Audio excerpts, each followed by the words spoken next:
ndugu sasa hapa bantu munasemaka que non, ils n'ont pas pris de bonnes décisions. ya kusema bakubebake mipango mzuri. Maintenant les gens du Corneille. Sasa pale bantu wa Cornelio. Quand quelqu'un, les gens comme qui étaient chez Corneille, Bantu wale barikuwa saa wale barikuwa kwa Cornelio. la parole sortait. Neno ilianza kutoka. Ça avait touché leur cœur. Iligusaka mioyo yao. Les gens ont regretté. Watu wanahuzunika. Ils ont pleuré amèrement. Banalia na uchungu wote. Comme la parole était claire. Vile neno ilikuwa wazi. Il y a ceux-là qui avaient fait des promesses. Kuko bali wengine balifanya Seigneur, mamalako. Bwana. dès que je sors ici, Nikitoke tu. je vais remettre les livres que j'avais volés. Je vais les réparer avec ma soeur que j'avais offensée. Vous voyez? Maintenant, Dieu voyant de telles dispositions, avec sincérité et avec équité du cœur, Dieu a libéré son esprit. Et c'était descendu comme le jour de la Pentecôte. C'est comme ça. Quand tu viens, tu n'as pas de bonnes dispositions, nous pouvons te baptiser. Ce sont des poules mouillées que nous baptisons. Les gens qui se font baptiser ne connaissant pas pourquoi ils se font baptiser.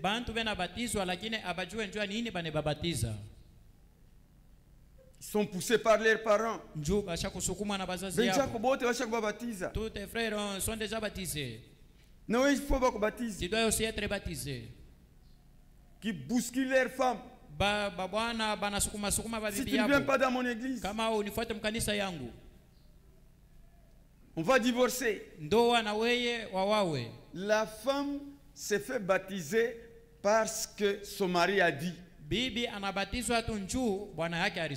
n'a pas pris la décision. Ça sont les sympathisants. Les enthousiastes. Les ramassis. Amen. Amina. Il faut voir la manière dont tu t'étais fait baptiser. Après le baptême, au nom du Seigneur Jésus-Christ, vous vous mettez là. La parole commence à sortir. Ça commence à disséquer votre vie. Au jour le jour. Et à partir de là, la parole touche. Ça te rappelle quelque chose. Tu dis, ça aussi. Moi je pensais que c'était bon. Je dois aller arranger. Il va, il arrange. Le prophète dit que il y a les gens qui n'avancent pas. Parce qu'il y a des obstacles devant eux. Il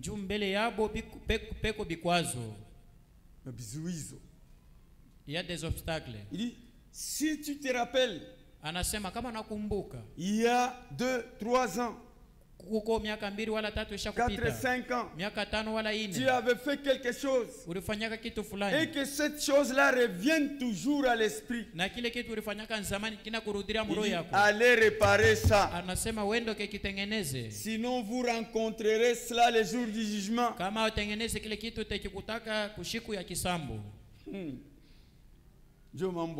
C'est ça l'affaire de Dieu. Amen. Amina. Quand maintenant Dieu voit un changement en vous, les changements toi-même tu vas les constater. La manière dont tu t'es comporté, la manière dont tu marches avec la parole, tu vois qu'il y a un changement. Il y a une conversion. Tu faisais ça, tu allais comme ça, tu changes la direction. Toi-même tu constates. Ton cœur t'affirme. Parce que le cœur c'est un témoin véritable. Tu peux tout dire, mais ton cœur te dira ce que tu confesses, ce n'est pas ce que tu es. tu es autre. Weye uko ni bingine lakini unasema bingine. Ton cœur te dira exactement ce que tu es. Moyo wako kweli itakuonesha kile uko.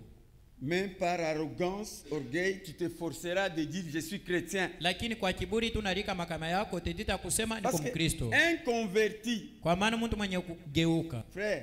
Banduku. Quelqu'un qui est converti. Mtu mwenye kugeuka. Il est visible. Ye enoonekanikaka hivi. La manière dont il agissait. Namna yake ile anaanza kutenda zamani. Différente de la manière dont il agit maintenant. Inapasha kuachana na namna ile anatenda hapa sasa. C'est pourquoi Jésus avait marché avec les disciples. Yesu alitembea na wanafunzi wake. Maintenant, il regarde Pierre. Anaangalia Petro. Il dit Pierre. Anamwambia Petro. Quand tu seras converti. Wakati utageuka. Tu affermiras tes frères. Utashikamanisha banduku yako. La conversion, c'est un changement radical de votre vie. Ni kusema kugeuka ni kubadilika kwa maisha yako ile ulikuyaka yakonekana. Toi-même tu constates une révolution de ce que tu étais. Ni kusema wewe mwenyewe ndani yako unaona mabadiliko moya maendeleo kushinda kile ulikuyaka. Ta femme témoigne. Bibi yako anakushuhudia. Ton mari témoigne. Bwana yako anakushuhudia. Même tes enfants. Hata watoto yako wanakushuhudia. Mais quels sont ces chrétiens dont il n'y a pas confiance entre l'homme et la femme? Sasa bani ba Kristo kanibale abatumainiane bibi na bwana. La femme qui dit, bibi anasema, mutangulie mbele. Devancez d'abord. Kama mwe munageuka na shetu njoo tutafata. Une fois que vous êtes convertis, on va aussi vous suivre. Quand un frère ou une sœur ouvre la bouche, wakati ndugu wala dada nafungula kinywa chake, c'est comme un démon. Inasema sa vile ndemona. Il y a des frères qui sont rancuniers, kuko banduku bale bena chungaka mambo ya bantu, qui n'aiment pas voir un autre frère ou sœur faire quelque chose de bien. Bale abapendake kuona nduku wala dada afanye kitu kimwa kizuri. Pour lui, c'est seulement ce que lui fait, c'est ce qui est bon. Yeye kumfurahisha vile biko vizuri mpaka vile inafanya. Il n'y a pas la conversion. Ndani yako amoyakuwa mabadiliko. Même si tu viens ici. Hata kama anakuya hapa. Amen. Amina. C'est comme ça. Quand la conversion est constatée, wakati mabadiliko inaonekana, c'est alors là la nouvelle naissance va s'installer. Ni pale kusaliwa upya kutakuya kwako. Une nouvelle vie. Ni kusema maisha mpya. Une vie contraire à celle que vous aviez. Maisha ya kupinganisha ile ulikuyaka nayo. Une autre vie. Ni kusema maisha ingine différente de la vôtre. Ya kuachana na ile maisha kwa zamani. Cette autre vie qui va s'installer en toi, ile maisha ingine itaingia ndani yako. C'est la vie de la parole. Ni maisha ya neno. La vie de Dieu. Ni kusema uzima wa Mungu. Une vie nouvelle. Ni kusema maisha mpya. C'est ça la nouvelle naissance. Ndio kuzaliwa upya. Et si tu as cette nouvelle naissance, na kama washa kuzaliwa upya, tu as la vie éternelle. Uko na uzima wa milele. L'esprit de Christ habite en toi. Roho ya Kristo iko ndani yako. Amen. Amina. L'esprit de Christ, Roho ya Kristo, tu le constateras. Wewe mwenyewe utaiona. Là tu nais. Pale unazaliwa. Tu deviens l'enfant de Dieu. Unakuwa mtoto wa Mungu. Tu nais dans la maison de Dieu. Unazaliwa munyumba ya Mungu. Là on n'y entre pas. Munyumba ya Mungu abengi yake mo. Dans le corps de Christ on n'y entre pas. Mumwili ya Kristo abengi yake mo. Ici nous y entrons. Mui kanisa yetu nengia kamo. On peut sortir. Tena tunaweza kutoka mo. Depuis qu'on avait commencé en 2002. Tangu turanzaka kanisa mu mwaka 2002. Si réellement les gens avaient cru. Kama kweli bantu baliamini yaka. On aurait beaucoup de gens. Tulipasha kuwa na bantu bamingi hapa. Où sont-ils? Beko wapi leo? Comme ils sont partis, et les autres qui sont là, et qui ne croient pas véritablement, ils sortiront aussi. Mais il y aura toujours les soi-disant. Eux persévéreront. Comme Judas. Mais avant l'enlèvement, avant l'onction dernière, ils seront écartés. Ils ne recevront pas le Saint-Esprit. Le Saint-Esprit est réservé pour les élus. Ceux-là qui feront partie de l'épouse. Amen. Amina. Et c'est ça. Maintenant, quand vous arrivez à ce stade, vous êtes là. On te met là. enfant de Dieu, unakuwa né de nouveau, ayant l'esprit de Christ en lui, obéissant à la parole. Ce n'est pas tout. Maintenant, Dieu vous donne les administrateurs. Ce sont les serviteurs, les prédicateurs. Ils ne sont pas vos serviteurs. Nous ne sommes pas vos serviteurs. Nous sommes les serviteurs de Dieu. Les serviteurs au service de Dieu. Il nous engage. Voilà, ces gens sont là. Voilà la parole. Donne-leur la parole. C'est pourquoi, frère prédicateur, vous montez ici, ne venez pas avec des déclarations, gronder les gens, faire des remarques, prêcher la parole. Les gens eux-mêmes s'adapteront. Si moi j'ai volé, ne me pointez pas que non, toi tu es voleur. Dites seulement, les voleurs n'entreront pas. Tous les voleurs élémentaires n'entreront pas. Mon cœur me dira, n'est-ce pas toi aussi tu es voleur? Tu n'entreras pas. La parole de Dieu est publiée en vrac. On ne pointe personne. On ne pointe personne. Vous voyez un prédicateur qui a des problèmes avec sa femme. Il vient ici. Vous les femmes, vous êtes têtus. Vous n'entrerez pas. Une parole ciblée. Ça n'aura pas de vie. Amen. Amina. Il faut prêcher Christ. Pas de déclaration. S'il y a une remarque à faire, par exemple que toi tu as vu, moi je ne peux pas aller gronder l'enfant d'autrui, des voisins. Je verrai son père. Amen. Amina. Ses enfants, leur père c'est le pasteur. Un prédicateur se monte ici. S'il constate quelque chose qui ne va pas à son fils, qu'il dise là au pasteur. C'est le pasteur qui verra comment pallier avec son fils. Si ce problème dégénère maintenant dans l'église, le pasteur se tiendra et mettre une mise au point. Est-ce que vous suivez? On vous met là. On vous donne ces administrateurs avec la Bible. Prêchez la parole. Nous n'avons pas besoin de vanter quelqu'un ici. Même pas vanter Branham. Vanter Jésus-Christ. C'est tout. On n'a pas besoin de Branham. Vantez Christ. Citez même le nom de Jésus même 100 fois. Tu n'auras pas de problème.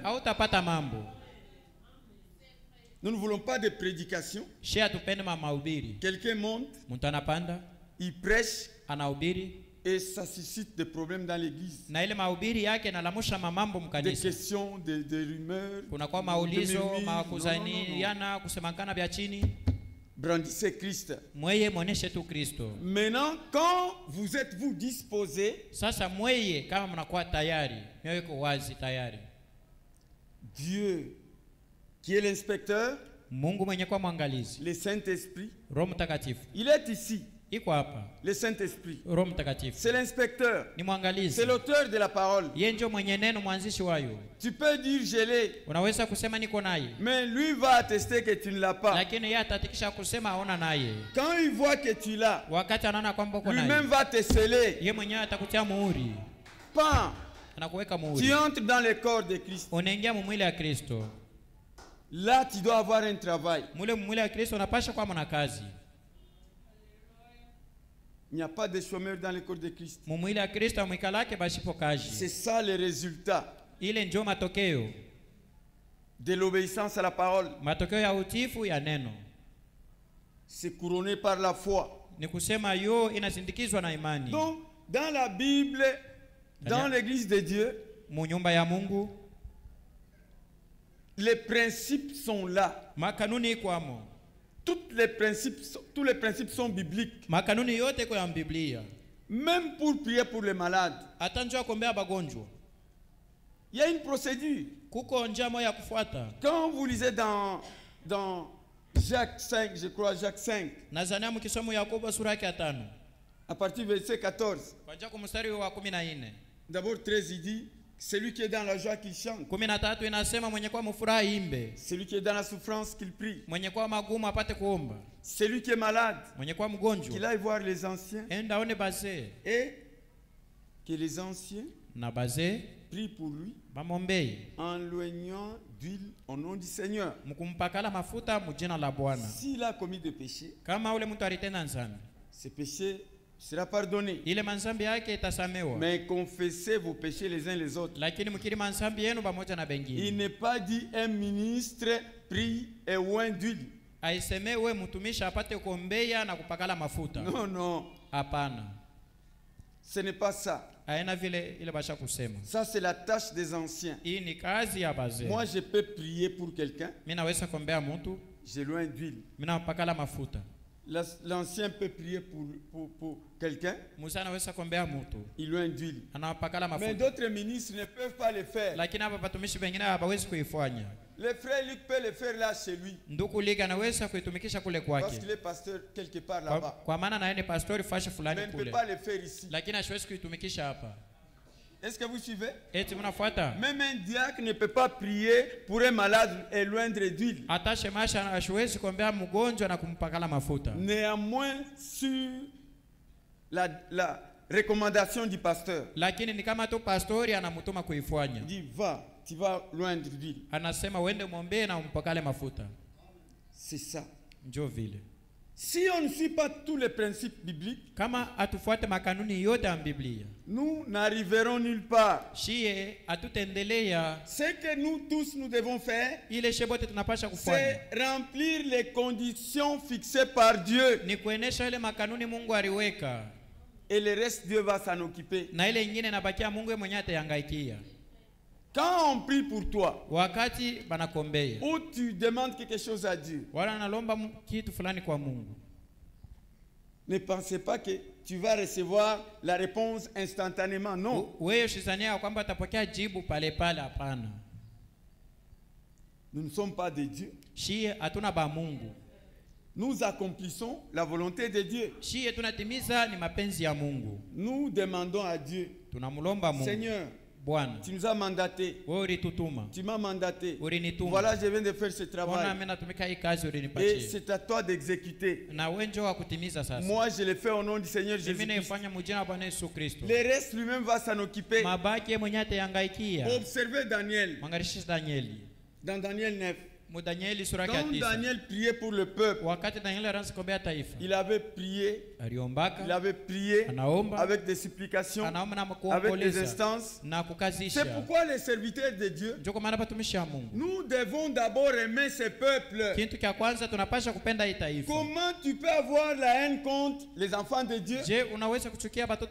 Mais nous disons, serviteurs, venez prier pour le peuple.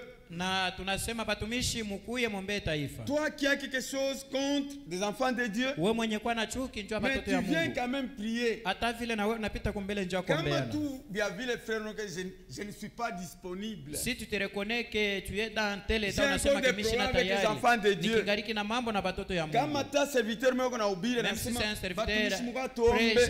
Tubaombe. Bakia tu mwenye kuikala. Toi rester à place. Tu n'as rien perdu. Oui, apoteshe kitu. Amen. Amina. Olia kushimama kuliko que tu te tiennes debout, faire un service en dehors de la volonté de Dieu. Umtumikie Mungu nje ya mapenzi yake. Là, ce n'est pas bien. Ile haina mzuri. Nous ne guérissons pas. Shie atuponyake. Nous ne guérissons pas. Shi atuponeshake. Si je prie, kama mimi naomba, je ferai la publicité du Seigneur. Mitavumisha ni Bwana. Je ne peux pas commencer à me brandir moi-même. Vous voyez, quand j'ai prié, j'avais prié pour tel, j'avais prié pour tel. Vous voyez ce que Dieu avait fait. Tu cherches ta gloire. Tu ne cherches pas la gloire de Dieu. Nous devons remettre toute la gloire à Dieu seul.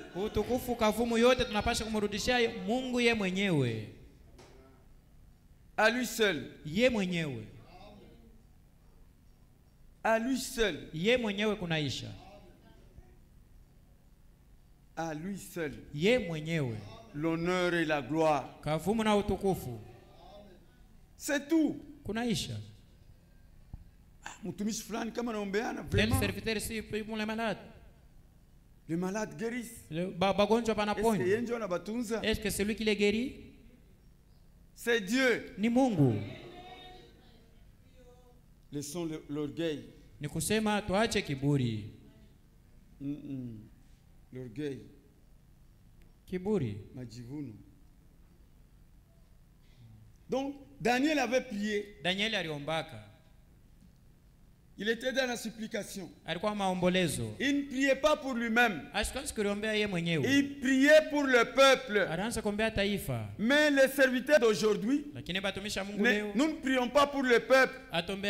Nous attendons seulement qu'on nous donne la chair. Daniel 9. Premier verset.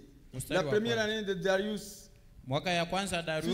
D'Assérius, de la race de Mèdes, lequel était devenu roi du royaume des Chaldéens. La première année de son règne, moi Daniel, j'ai vu par les livres qu'il devait s'écouler 70 ans pour les ruines de Jérusalem. D'après le nombre des années dont l'Éternel avait parlé à Jérémie le prophète. Vous voyez? Il devait passer 70 ans pour les ruines de Jérusalem. J'ai tourné ma face vers le Seigneur Dieu, afin de recourir à la prière et aux supplications, en jeûnant et en prenant le sac et la cendre. J'ai prié l'Éternel mon Dieu et je lui fis cette confession: Seigneur Dieu, grand et redoutable, toi qui gardes ton alliance, ta miséricorde, que tu fais et qui fait la miséricorde à ceux qui t'aiment et qui observent les commandements. Nous avons péché. Il prie au nom du peuple. Il ne dit pas j'ai péché. Nous avons péché. Nous avons commis l'iniquité. Nous avons été méchants et rebelles. Donc, le rôle d'un sacrificateur, c'est de prier pour le peuple, leur donner la loi et prier pour eux, pour que Dieu les aide à vivre cette parole. Mais les prédicateurs, nous ne faisons pas ça.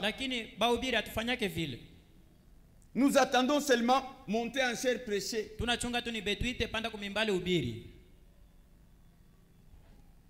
faut avoir l'amour d'abord du peuple. Après 21 jours, 21 jours. C'est alors que Dieu, quand il a entendu la supplication de Daniel, il a envoyé son ange. Que Dieu a entendu ta prière. C'est pourquoi il m'envoie pour te répondre.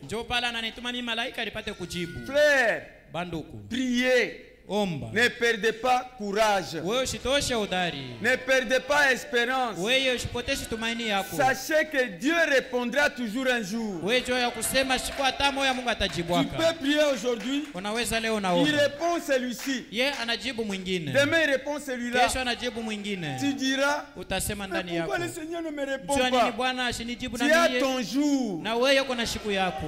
Persévérer seulement dans la parole. Wewe endelea tu maombi. Est-ce que vous voyez? C'est comme ça que Dieu est. Ndio vile Mungu eko. Il est Dieu de sa parole. Yeye ni Mungu wa neno lake.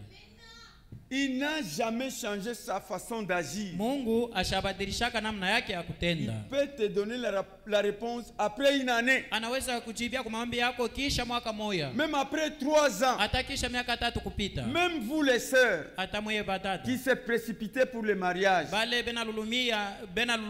benalulumia njoo ya bukweli. Soyez en place. Mukwe kimya kila mtu ekale pafashi yake. Ces Égyptiens que vous voyez, aba bana Misri munaona, vous ne les verrez plus. Amute baonaka tena. C'est célibat dont tu pleures tous les jours. Ni kusema ububumba lako nalia kila siku. Dieu te donnera un mari un jour. Mungu atakupatia bwana siku moja. N'allez pas te donner toi-même à un Philistin. Ushende wewe mwenyewe uripeleke kwa Mfilistina mtu wa nje. Barafiki yangu bote bana bao. Toutes mes amies elles sont prises à mariage. Même aussi mes petites sœurs. Moi je ne suis pas encore prise à mariage. Wote bwana ule atakuya njoo paka ule. Tout mari qui viendra je vais l'accepter. Utengia mumoto. C'est vrai, tu vas garder dans le feu. Oui, ikala kimya. Hakuna mwanamke anachelewa. Il n'y a aucune femme qui n'a jamais raté le mariage. Tu seras prise à mariage un jour. Oh, basi mina combien? Non, j'ai grandi, j'ai de l'âge. 25 ans on a combien? Miaka 25, c'est ça grandir. 30 ans on a combien? Miaka 30, c'est ça grandir. Gardez silence. Ikala kimya. Et vous verrez la délivrance de l'Éternel. Na utaona ufungulivu wa milele. Hier nous avions développé travail en esprit. Jana tulisemea kuchukuliwa katika roho. Mais on n'avait pas tout terminé. Lakini hatukumaliza yote. Nous entrerons en profondeur. Tutaingia sasa mu upana. Nous entrerons. Tutaingiaka mu upana. Toujours cette semaine. Paka hii juma hii. Mais aujourd'hui on parle un tout petit peu aussi sur les jours du Seigneur. Lakini leo tunasemela tu kiloko kushiku ya Bwana. Si on termine pas, kama tuishe, demain on va finir avec les jours du Seigneur. Kesho tutamaliza na siku ya Bwana. Voyez cette Bible. C'est la parole de Dieu. C'est Dieu lui-même. Nous avions dit pour la comprendre, il faut être en esprit. C'est que l'esprit. Il faudra que l'esprit de Dieu soit en toi. C'est lui qui te donnera la bonne compréhension. Ce n'est pas une école. Ce n'est même pas le pasteur ni le prophète qui te donnera la compréhension. Mais Dieu lui-même. C'est pourquoi nous parlons comme. Nous ne sommes pas des ministres. Il n'y a qu'un seul ministre. C'est le Seigneur Jésus-Christ. Mais nous parlons comme. Comme. C'est pourquoi, quand vous venez ici, ne comparez jamais les prédications. Celui-ci monte, il prêche. L'autre monte, il prêche. Mais celui-ci dépasse l'autre. Celui qui dépasse tout le monde, c'est Jésus-Christ. Donc, chacun part dans son ministère selon les capacités que Dieu donne à quelqu'un. On peut avoir 1000 évangélistes, mais chacun parlera autrement que l'autre. Mais tous sont évangélistes. Et surtout ce que nous demandons aux frères prédicateurs, ne prenez pas la place qui n'est pas la vôtre. C'est-à-dire pas la fonction. Pas la fonction, la charge, non. C'est-à-dire que prendre travailler comme toi, Dieu t'a appelé comme évangéliste. Mais toi tu veux parler comme comme un enseignant. Na wewe unapenda sasa mahubiri yako upate kufundisha sasa vile ni mwalimu. Pour que je sois l'autre quand il parle vraiment, il explique. Njoo bantu baanze kusema wakati mtu ule mwingine anapanda yeye nafasiri yake kila kitu. Moi aussi je dois parler comme lui. Na mimi napasha nipande niseme ça yeye ndugu. Utafika fashimo na bloqué. Tu seras bloqué quelque part. Parce qu'ici il y a les érudits. Njoo hapa peko bayuai. Même les femmes ici. Ataba banamuke. Il y a des sœurs qui connaissent la parole. Kuko badada basha kujua neno. Si seulement on prenait une sœur ici. Kama tunabeba tu dada moya. Que dada utufundishe. Ya kusema que sœur enseigne nous. Elle va dépasser même d'autres prédicateurs. Parce que il y a un dépôt de la parole. C'est pourquoi ne cherchez pas à faire des démonstrations à la chair. Prêche seulement selon la capacité que Dieu t'a donnée. D'ailleurs, ce n'est pas toi qui prêches. C'est l'Esprit qui parle en toi. Donc c'est pourquoi et tout prédicateur doit vivre sa prédication. Si tu n'es pas capable de vivre ta prédication, c'est mieux de t'asseoir pour ne pas être un scandale devant le peuple. Jean fut ravi en esprit au jour du Seigneur. Ce jour du Seigneur, il y a une confusion. Les adventistes disent que c'est samedi. Samedi. C'est ça le sabbat. C'est ça le jour du repos. Et le monde chrétien disent que c'est le dimanche.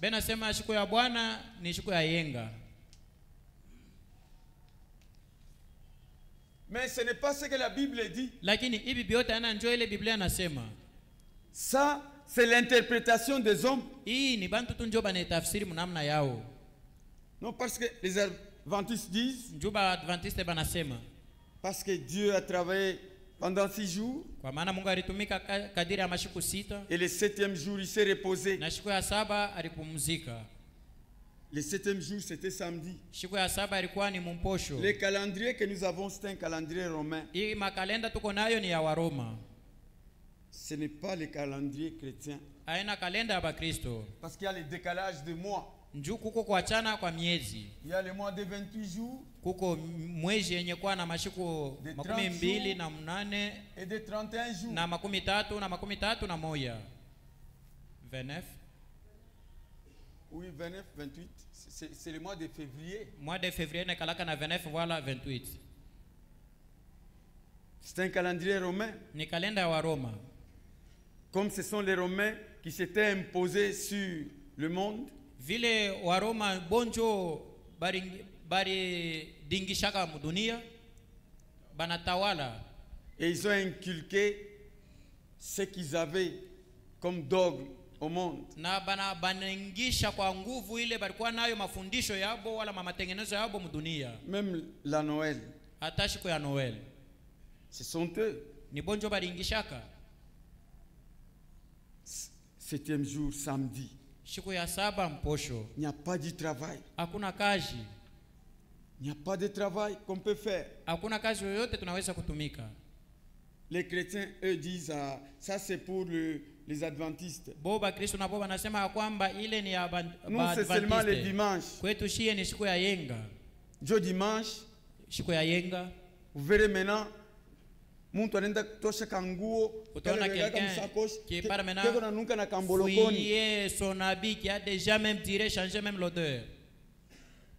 Anavala il porte tunaenda kunyumba ya Mungu. Que nous partons maintenant dans la maison de Dieu. Leo ni siku ya Mungu. Aujourd'hui c'est le jour du Seigneur. Ce sont des erreurs. Hii yote ni makosa. Cela n'est pas scripturaire. Dimanche était le premier jour de la semaine. Parce que Jésus était resté comme le vendredi. Et 3 jours, c'était le 3e jour, c'était le dimanche. Qui fut maintenant la première journée ile yenye ilikuwa sasa siku ya kwanza de la semaine ya juma. Dans le calendrier, kwanza kalenda, on commençait à compter de haut en bas. Zamani baranzaka kubalula kwanza kunamba ya yulu bena shuka chini. Et quand Jésus est apparu, na wakati Yesu alionekana, on a recommencé le comptage. Bananzulula sasa kubalula. Ils disent que Jésus est né en l'an 0. Pale banasema Yesu alizaliwa musifuru. Nous verrons ça quand nous parlerons sur les 70 semaines de Daniel. Tutayonaka wakati tutafundishaka yule majuma 7 ya Danieli. C'est alors que on a recommencé maintenant à compter les années. Ni pale balianzulula kubalula miaka. Quand vous voyez dans la Bible, mukiangalia mbiblia, l'année compte 360 jours. Mwaka inekalaka na mashiku 300 na 360. Quand vous verrez dans Apocalypse, vous verrez 360, 1 an et demi, 3 ans et demi, tout ça. On fera les calculs. Mais vous allez trouver chez les Romains, il y a même une année qui va jusqu'à 365 jours.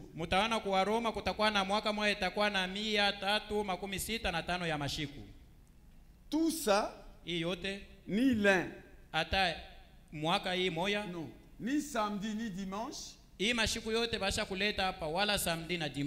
ce ne sont pas les jours du Seigneur. Ce n'est même pas les sabbats. Donc, on va démontrer, enlever en vous ce que vous avez reçu dans des églises, pour que vous ayez une vraie connaissance de la parole de Dieu. Jean était sur l'île de Patmos. Là, il fut ravi en esprit. Il reçut la visitation du Seigneur pendant 2 ans sur cette île. Et il avait écrit le livre de l'Apocalypse. Il écrivait ce qui lui était dicté et ce qu'il voyait. Et quand il écrivait, il ne voyait pas les choses comme ça. Donc, Dieu l'a transporté en esprit. Il a fait voir les choses à venir. Il a fait voir Jésus marchant dans son église, Comment il sera le juge. Comment les églises seront. Quand vous prenez Apocalypse 4, parce qu'Apocalypse 3, l'église monte.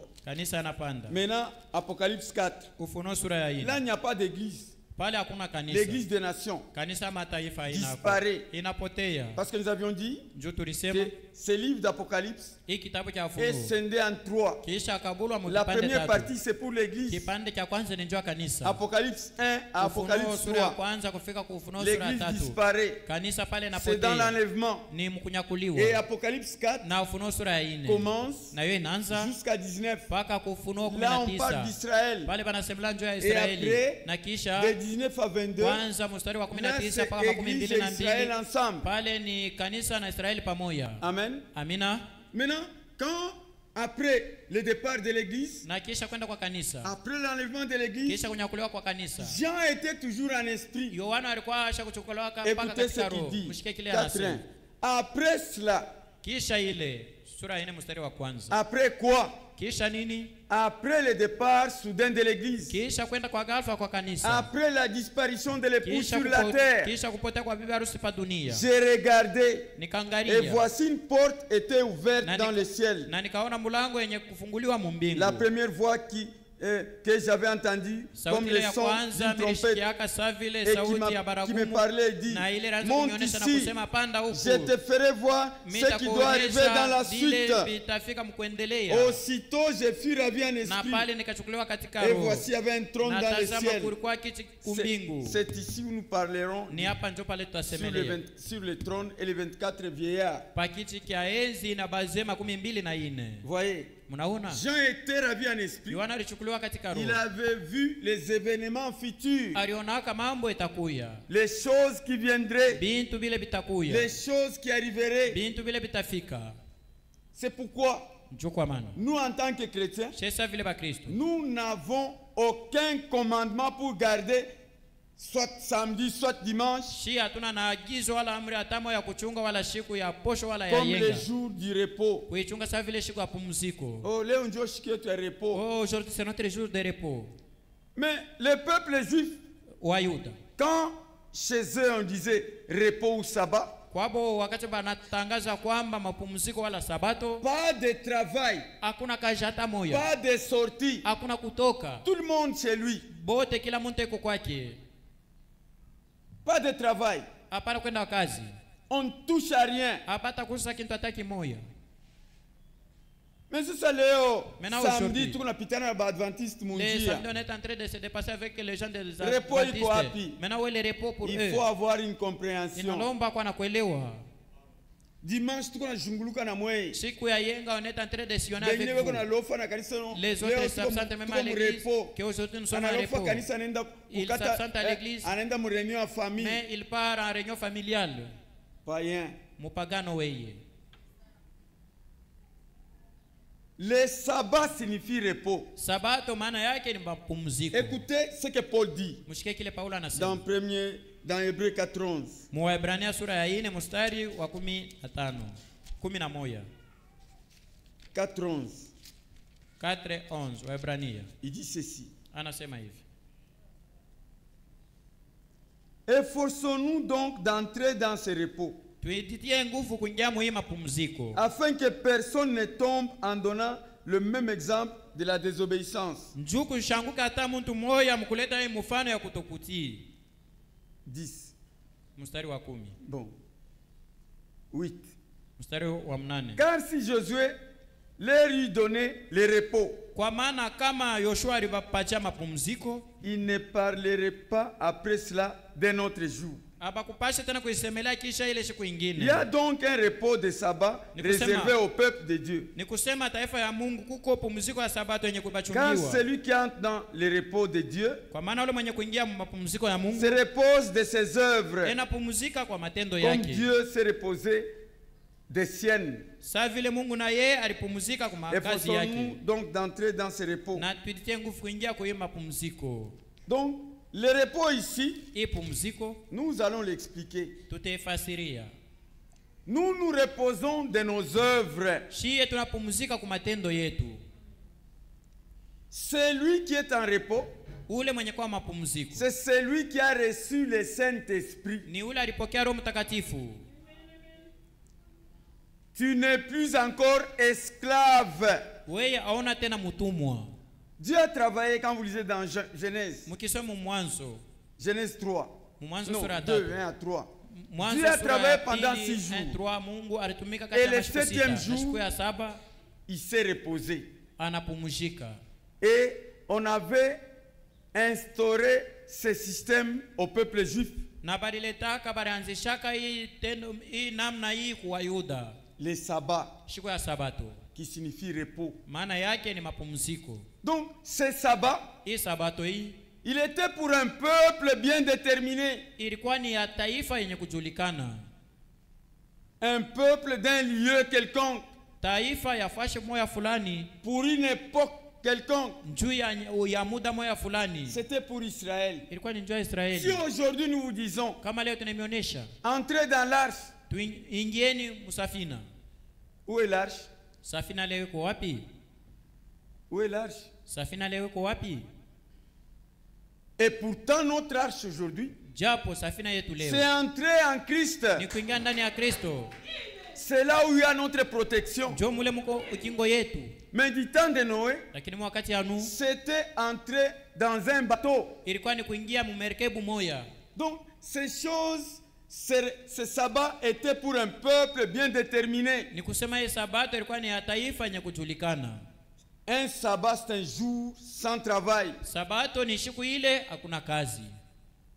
Sinon, nous n'avons pas à nous reposer chaque samedi. Donc c'est chaque samedi qu'on commencera à se reposer. Ou chaque dimanche. Or cela, c'était pour un peuple bien déterminé. D'ailleurs, ce mot sabbat pour nous, c'est un mot étranger. Ce n'est pas approprié pour nous. Bon.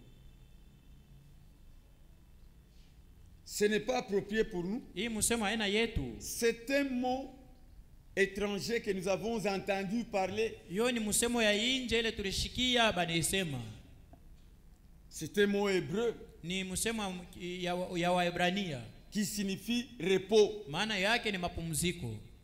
Un jour de repos pour un peuple bien déterminé. Si le sabbat était respecté, pourquoi le samedi nous vaquons chacun à ses occupations? Et le dimanche que vous vous appelez sabbat, jour du repos, ce n'est pas ça. Le repos pour nous, c'est quand nous sommes en Christ. Le Saint-Esprit en nous nous fait quitter de l'esclavagisme là où nous étions. Et il y a d'autres qui sont encore esclaves aujourd'hui. Voleurs, menteurs, rancuniers, menteurs, et quand sais-je encore. Si tu es encore dans ces choses-là, rapporteur, tu n'es pas en repos. Donc, c'est lui qui a le Saint-Esprit se repose des œuvres mauvaises. Tu n'es plus esclave du péché. Tu es libre, affranchi de la loi. La parole en toi te détache du monde. Et tu es libre. Le péché en toi, il n'y en a plus. Donc, tu as une vie joyeuse. Même si tu n'as pas mangé, tu n'as pas d'argent, mais la joie du salut est toujours en toi. Que Dieu vous bénisse.